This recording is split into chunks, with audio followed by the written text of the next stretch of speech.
하나님 아버지 말씀 앞에 섰습니다. 하나님, 인간의 언어가 아니라, 인간의 지식이 아니라 하나님이 창조주가 내 삶을 조성하시는 그 전능하신 하나님이 오늘 내게 말씀하시는 하나님의 말씀을 전하며 듣게 하여 주시옵소서. 영의 길을 열어주시고 마음의 눈을 열어주셔서 나를 사랑하시고 나를 계획하시는, 나의 모든 문제와 어려움들의 고통을 넘어서게 하시는 하나님의 도움을 힘있는 생명의 말씀을 듣게 하여 주시옵소서. 예수님의 이름으로 기도하옵나이다.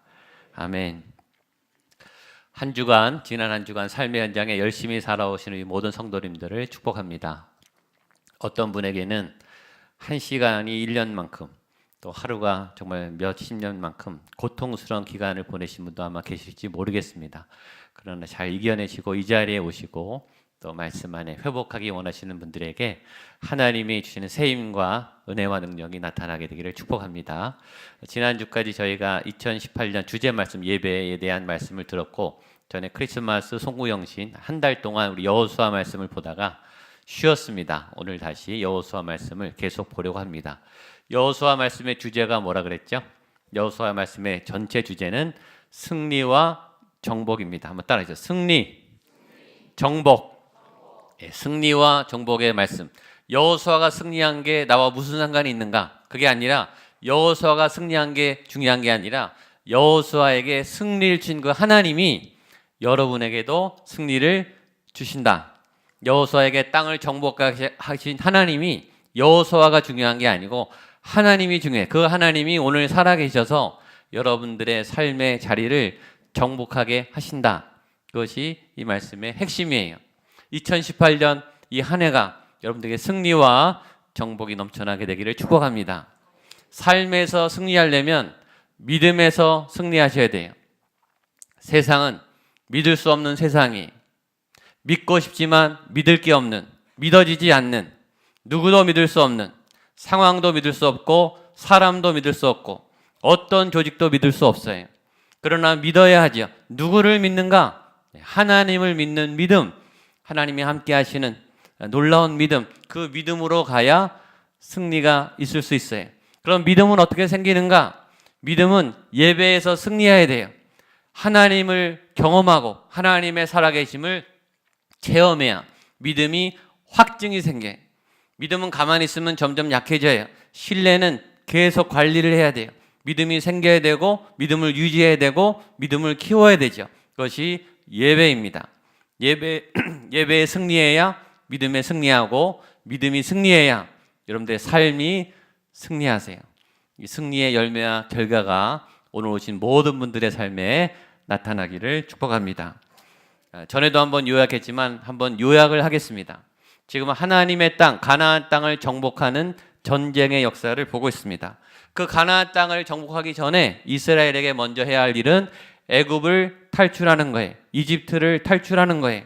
그래서 홍해를 건넜어요. 두 개의 강을 건넌다고 했습니다. 홍해와 요단강. 홍해는 애굽을 탈출할 때, 세상이라고 하는 감옥, 죄라고 하는 감옥을 탈출할 때 필요한 강이에요. 요단강은 이제 그 세상으로 다시 들어갈 때, 전쟁의 땅, 세속의 땅을 하나님의 땅으로 만들기 위해서 하나님의 능력을 힘입기 위해서 들어가는 강이 요단강이에요. 그래서 믿음의 사람들은 두 개의 강을 건너셔야 돼요. 하나는 홍해고 하나는 요단강입니다. 하나는 구원의 강이고 하나는 성결의 강이에요. 구원 받으셔야 돼요.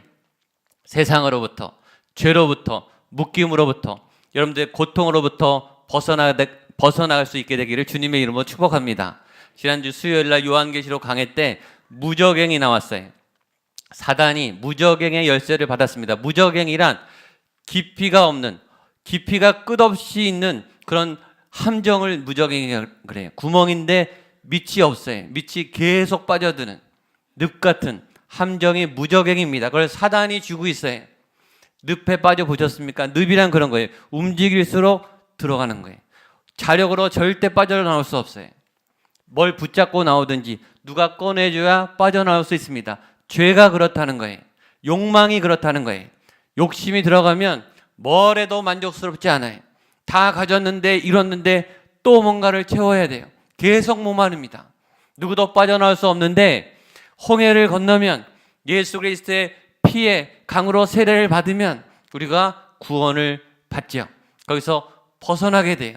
자유하게 돼요. 땅을 벗어나게 돼요. 두 번째는 그 벗어난 세상에서 나와서 광야에서 훈련을 받고 다시 어디로 가는가? 세상으로 다시 쳐들어가요. 타락한 세상, 악이 가득한 세상에 쳐들어가요. 그냥 들어가는 게 아니라 세례를 받고 성령의 권능을 힘입어 요단강을 건너서 하나님의 성령의 능력으로 쳐들어가야 되는 거예요. 하나님의 힘을 받고 여러분들이 지금 세상에서 떠나서 이곳에 오셨어요. 세상을 떠나셨어요. 이곳에 오셔서 하나님의 은혜를 받고 하늘로부터 신의 힘의 권능을 받고 다시 세상에 나가서 어떻게 살아요? 이 땅을 정복하는 하나님의 능력, 하나님의 권능을 갖고 나가는 거죠. 지금까지 여리고성과 아이성 두 성을 정복했습니다. 두 번의 승리가 있었어요. 그러나 만만치 않았어요. 두 번의 승리와 함께 두 번의 패배도 있었어요. 여러분, 신앙생활은 또 삶은 쉽지 않죠. 지금 하나님이 도와주고 계세요. 이 사람들도 하나님께 집중하고 있어요. 하나님을 향해 전심으로 향해 있어요. 이스라엘 민족의 역사상 지금 이 군대가 가장 강한 군대예요. 가장 영적으로 충만한 군대, 거칠 것이 없는 이스라엘 역사상 가장 강력한 군대예요. 하나님이 전폭적으로 도와주고 계세요. 그런데도 두 번이나 패한다고요. 그만큼 쉽지 않아요. 내가 믿고 하나님이 도와주셔도 그러나 넘어져요. 여리고성 전투 이후에 다 잘했는데, 다 순종했는데 딱 한 사람, 아간이라고 하는 사람이 말을 안 들었어요. 그래서 그 다음 전투에서 바로 꼬꾸라졌어요. 순종하지 않았기 때문입니다. 그리고 아이성 전투의 회개에서 다시 가다듬어서 아이성 전투를 이겼어요. 그리고 마무리까지 정말 한 사람도 실수하지 않고 잘 마무리했어요. 그런데 이번에는 기브온 거민이라고 하는 하나님이 가나안 족속 중에 반드시 죽여야 될 7 족속 중에 하나, 절대 타협하지 말고 무조건 다 없애라, 죄는 흔적도 남기지 말아라 라고 말한 기브온 족속이 속여가지고 다른 민족인 것처럼 속여서 화친 계약을 맺었습니다. 죽이지 않도록 협약을 맺는 사기극을 펼친 거예요. 이건 이스라엘이 믿음이 없어서가 아니고 또 하나님 앞에 기도하지 않아서가 아니라 악이 너무 강해서요. 적이 너무 치밀하게 계산을 하고 들어왔기 때문이, 무능하지도 않았고 방심하지도 않았고 믿음이 없지도 않았는데 악이 너무 강한 거예요. 악이 너무 치밀하게 들어온 거예요. 그래서 소름이 끼치는 거예요. 이렇게까지 믿음을 가지고 이기려고 해도 이렇게 쳐들어오는 적을 어떻게 막아내는가? 이러면 어떻게 신앙생활을 할 수 있는가? 이러면 어떻게 우리가 이 세상에서 살아낼 수 있을까? 그런 탄식이 와요. 그러나 그런 탄식과 함께 우리는 이런 질문을 해야 되죠. 그러면 포기할 건가? 그러면 여기서 멈출 건가? 그건 또 아니잖아요. 우리가 화가 나는 이유는 포기하지 않으려고 하니까 화가 나는 거예요. 포기할 거면 화도 안 나요. 그냥 그만두면 되죠. 근데 더 나가려고 하니까, 잘하려고 하니까 이렇게 자꾸 걸리는 것이 화가 나는 거예요. 유명한 강사분이 강연하다가 이런 말씀 하시더라고요. 인생의 길에서 넘어졌을 때 빨리 일어나려고 하지 마십시오. 빨리 일어나려고 하다가 더 다칩니다. 일단 정신을 차리고 주변을 살피고 천천히 일어나야 됩니다. 이미 넘어졌고 실패한 거니까 천천히 제대로 잘 일어나는 게 중요합니다. 그 강연이 아주 잊을 수 없더라고요.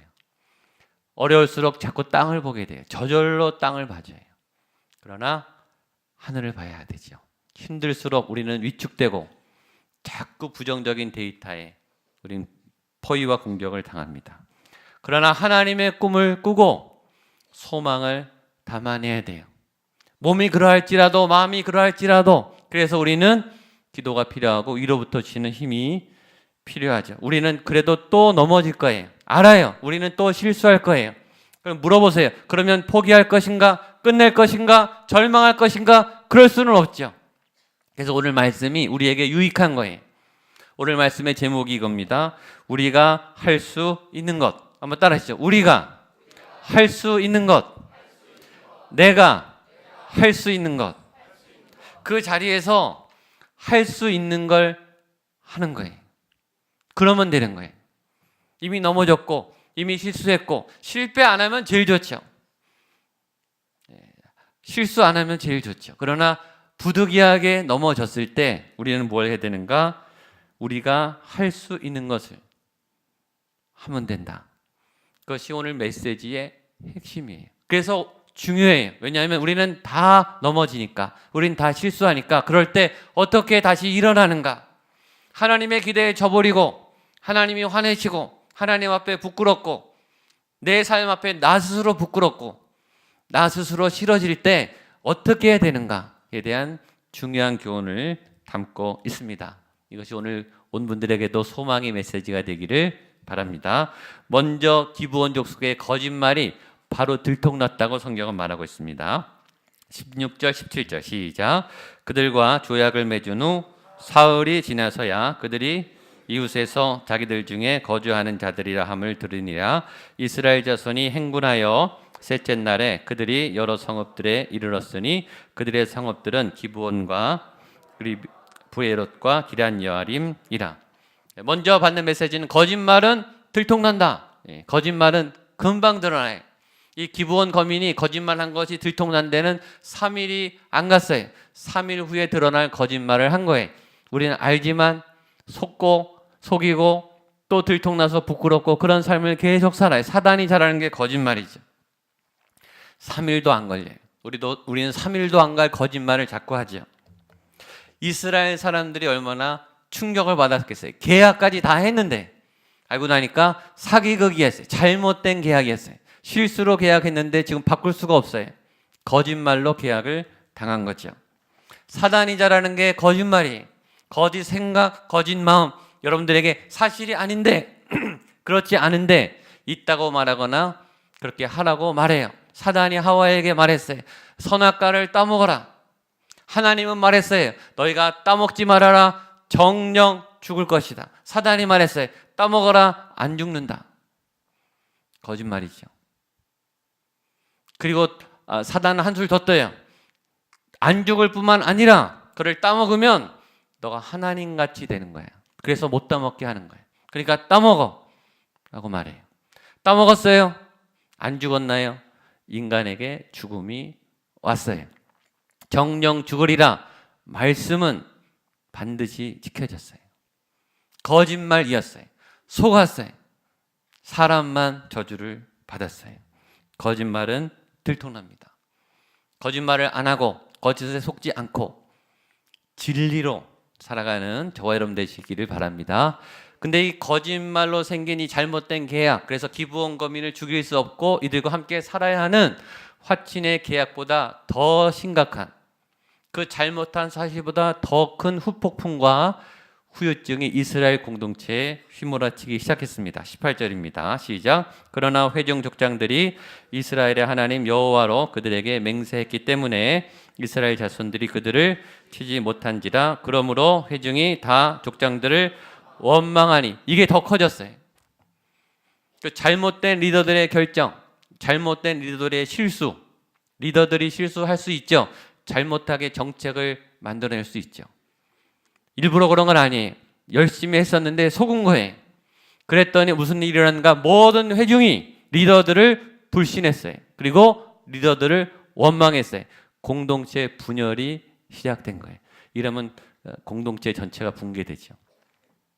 기브온 거민 이 부분 민족을 같이 살게 하는 것보다 전체의 나라가 붕괴 위기에 놓인 거예요. 그게 죄가 주는 후유증이에요. 죄는 작은 데서 시작해요. 그건 사실은 그렇게 큰 건 아니에요. 큰 거지만 그렇게 큰 건 아닌데 이 죄가 원이 돼서 이쪽 다른 데를 건드리면 전체가 막 붕괴되는 거예요. 온 회중이 리더를 원망하고 공동체, 나라와 국가, 민족이 붕괴와 분열의 위기에 놓이게 됐어요. 기브온을 맞이하는 것보다 더 큰 위기가 후폭풍으로 찾아온 거예요. 그게 죄의 후유증입니다. 작은 잘못이 번져가서 전체를 아프게 해요. 부부 싸움은 굉장히 사소한 거에서 시작해요. 사소한 아쉬움, 사소한 실망, 치약 짜는 것 때문에, 신발 놓는 것 때문에, 옷 어떻게 두는 것 때문에, 그것이 막 자존심을 건드려요.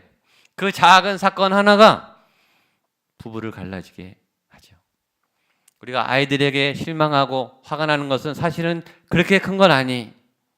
그것이 커져서 아이를 학대하고 아이에게 해서는 안 될 말을 하고 평생 간직할 성격에 치명적인 영향을 주는 그런 갈라지는 일을 행하죠.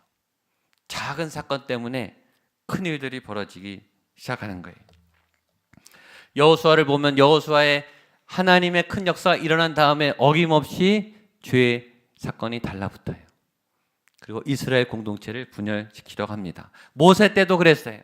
모세가 홍해를 가르고 반석에서 물을 내고 만나와 메추라기 줄 때는 아무 소리 안 해. 좋은 거 할 때는 아무 소리 않고 다 받아먹어요. 그러다가 잘못하는 게 한 가지만 생기면 난리를 쳐요.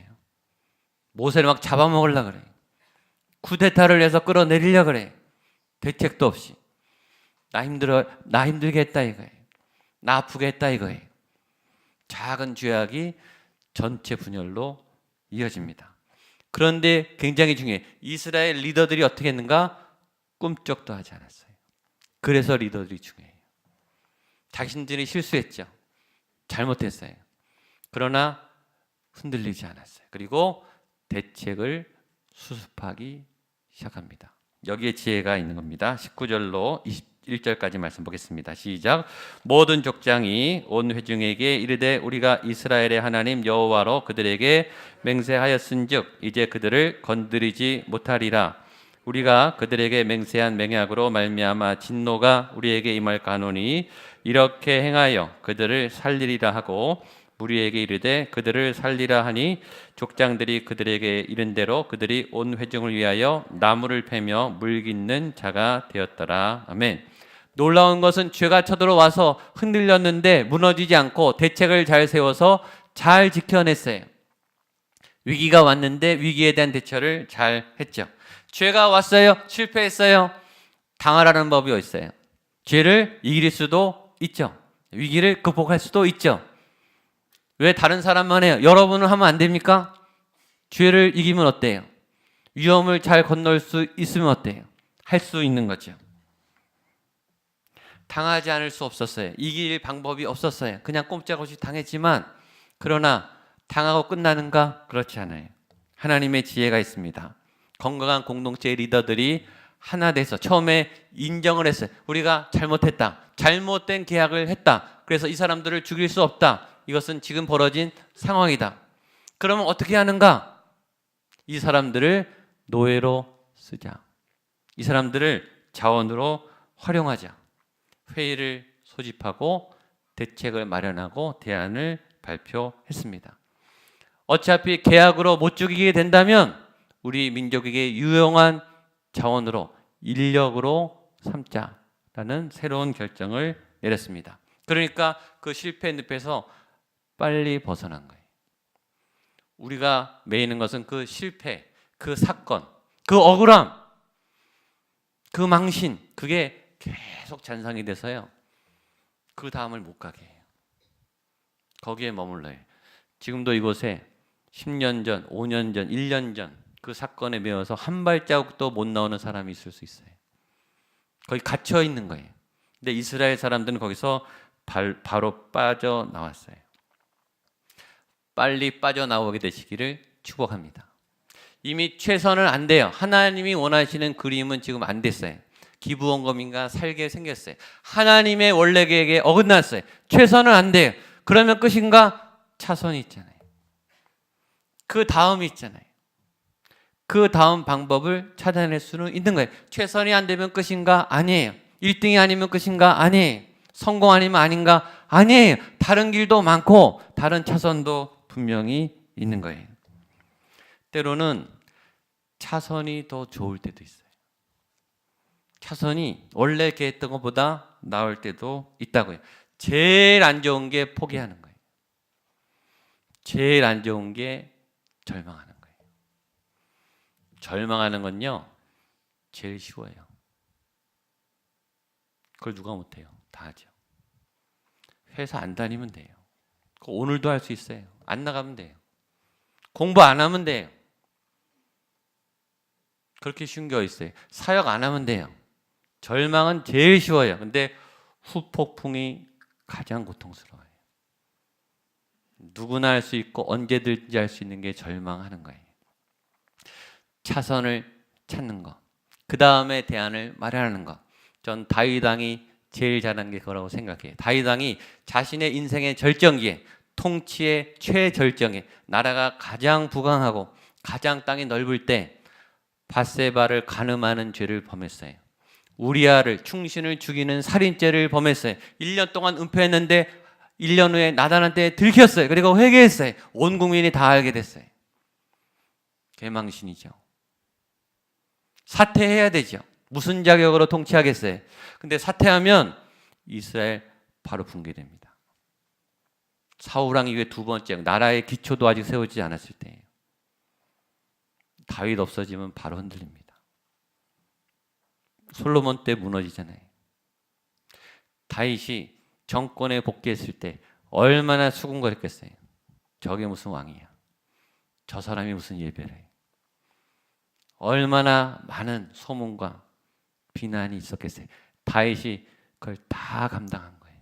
죗값을 치르면서 죽을 때까지 평화적으로 정권을 이양하고 그렇게 떠났어요. 누구나 실패할 수 있습니다. 누구나 넘어집니다. 그러면 그만둘 것인가? 우리는 생각해야 되죠. 오늘 어떤 포기나 절망과 결정적인 최악의 선택을 하러 오신 분들 계시다면 하나님 앞에 멈추시고 차선을 선택하시게 되기를 축복합니다. 20절의 말씀이 그거예요. 20절 한 번 더 읽어볼까요? 시작. 우리가 그들에게 맹세한 맹약으로 말미암아 진노가 우리에게 임할까 하노니 이렇게 행하여 그들을 살리리라 하고, 이렇게 행하여, 거기 밑줄 치시면 돼요. 우리말 성경, 다른 성경에는 이렇게 되어 있습니다. 오늘 설교 제목인데요. 20절 말씀 시작. 우리가 그들에게 할 수 있는 것은 이것이다. 지금 우리가 원래 계획대로는 안 됐지만 지금 할 수 있는 것을 한다. 지금 상황에 여러분이 할 수 있는 게 있는 거예요. 그걸 찾아서 하면 되는 거예요. 여호수아가 요단강을 건널 때 요단강이 막혀 있었어요. 하나님이 여호수아에게 무리한 거, 너가 요단강을 갈라서 네가 들어가 이렇게 요구하지 않았어요. 여호수아가 할 수 있는 걸 하게 했어요. 뭐죠? 제사장들이 법궤를 메고 그냥 물에 발을 담그라 그랬어요. 물에 발을 담그는 걸 누가 못해요. 근데 물에 발을 담그자마자 그냥 갈라졌어요. 할 수 있는 걸 한 거예요. 지난주 오병이어 설교, 2만 명을 제자들이 어떻게 먹여요? 한 소년이 어떻게 2만 명을 먹여요? 예수님이 하는 거죠. 그들이 할 수 있는 거는 뭘 했어요? 도시락 하나를 갖고 온 거예요. 그건 누구나 할 수 있는 거예요. 가나 혼인잔치에 물이 포도주가 됐어요. 하인들은 물을 포도주로 못 바꾸죠. 그러나 맹물을 뜰 수는 있잖아요. 그걸 시킨 거예요. 주님은 대단한 걸 요구하지 않아요. 아주 거창한 걸 바라지 않고 지금 여기서 넘어진 이 자리에서 우리가 할 수 있는 것을 하면 되는 거예요.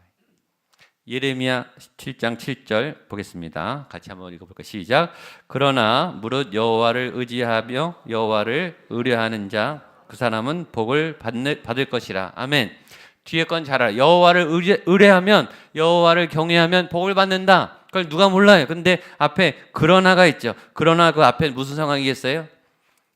하나님께 죄를 짓고 실패하고 하나님을 떠났지만 그러나 다시 하나님을 의뢰하면, 다시 하나님께 나오면 어떻게 된다? 그 사람은 복을 받을 것이다.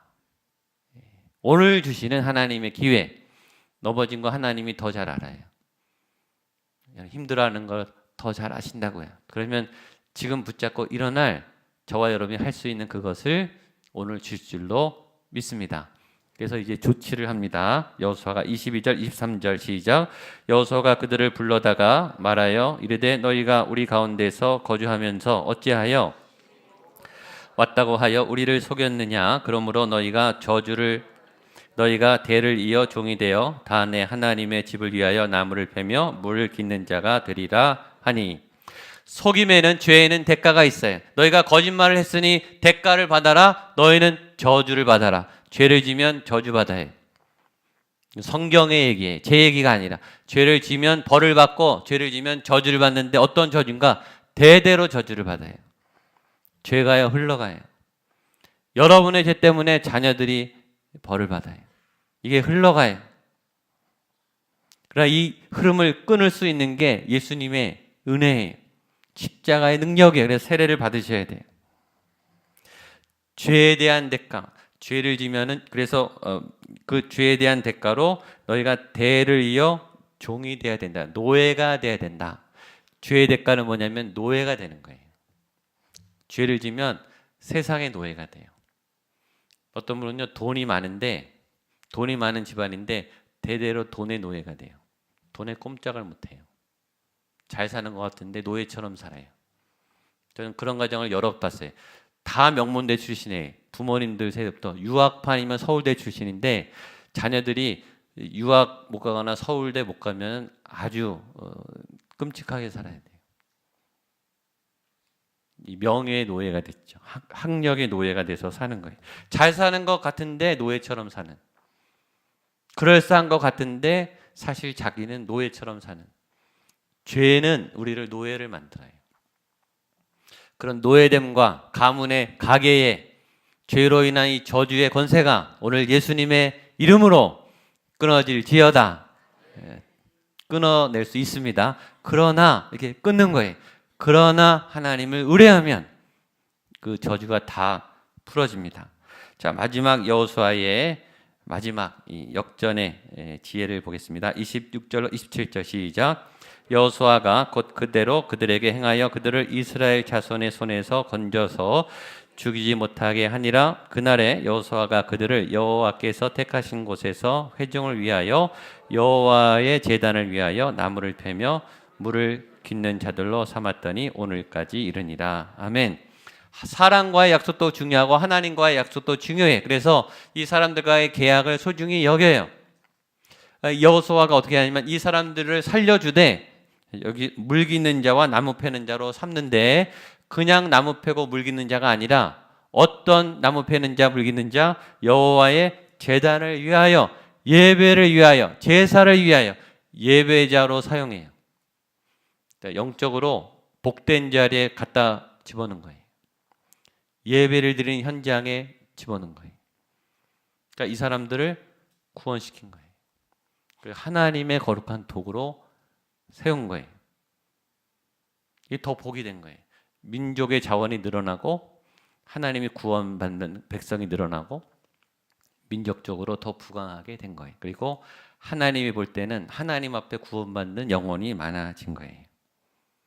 오히려 전화위복이 된 거예요. 이게 여호수아의 놀라운 지혜예요. 이미 벌어진 일에서 행한 일을 찾고 이것이 걸림돌인 줄 알았는데 거친 돌인 될 줄 알았는데 리더들의 탁월한 기도와 결정으로 디딤돌이 되게 만든 거예요. 오늘 여러분들이 고난 중에 걸려 넘어져서 걸림돌에 걸리고 거친 돌에 좌절되신 분이 계시다면 오늘 믿으세요. 그것이 디딤돌로 바뀔 줄로 믿습니다. 하나님이 그런 지혜를 주시고 하나님의 방법을 주셔서 이게 걸려 넘어진 내 최악의 상황이 아니라 또 실패했어 라고 하는 좌절과의 이유가 아니라 이걸 딛고 일어나서 한 단계 점프하게 되는 오히려 자원이 되는 역전이 일어나는 디딤돌의 역사가 일어나게 되기를 주님의 이름으로 축복합니다. 아멘. 기도하겠습니다. 하나님 오늘 우리에게 이런 놀라운 일들이 일어나게 하여 주시옵소서. 우리가 할 수 있는 지금 믿음 가운데 다시 시작할 수 있는 절망하지 않고 끝내지 않고 다시 일어날 수 있는 소망의 영적 메시지가 오늘 우리에게 부어져 고난의 거친 돌과 걸림돌들이 믿음의 디딤돌과 은혜와 복의 자리로 변화되게 하여 주시옵소서. 예수님의 이름으로 기도하옵나이다.